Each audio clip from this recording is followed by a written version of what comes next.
بسم الله الرحمن الرحيم. اسمي محمود إبراهيم، والد الطفل ياسين. الحمد لله.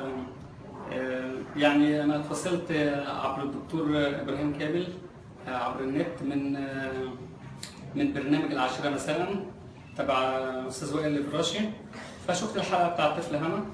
الحمد لله. يعني أنا ياسين كان مستوى الحرق عنده كان بما يعادل التلت من الجزء اللي في الراس ده كده. يعني الحمد لله نسبة العملية يعني نجاحها 90%، هي بس السالب ديت، وإن شاء الله الدكتور متمون إن شاء الله هيكون في مراحل متابعة مع الدكتور إبراهيم للسالب بس بتاع العملية. المنطقة الحرق كانت واخدة الجزء ده كله.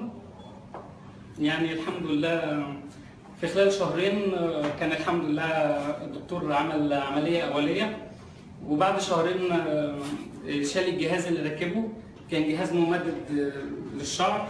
والحمد لله يعني البركة في ربنا وفي الدكتور إبراهيم كامل. الحمد لله يعني أنا مبسوط من النتيجة الحمد لله. والحمد لله يعني ده فضل ونعمة من ربنا والدكتور إبراهيم كامل، وبجد من قلبي والله من قلبي يا دكتور إبراهيم. يا اما ما كنتش جبت ابني. انا الحمد لله مرحله ابني انا كنت يأست من ان انا لفيت كتير وعملت ليزر كتير، ولدرجه ان انا قلت ما فيش حل. والحمد لله لما جيت للدكتور طمني وقابلني كويس، والفريق العمل الحمد لله كان كلهم بيقفوا على العمليات وبيقابلوني كويس، يعني كلهم يعني بدون ان انا انسى اي حد.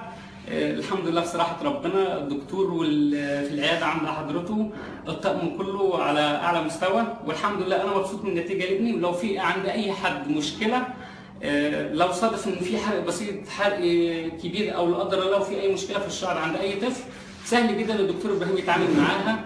والحمد لله يعني النتيجة بالنسبة لي أنا كده الحمد لله. تسلم إيدك يا دكتور إبراهيم، ربنا يبارك في حضرتك.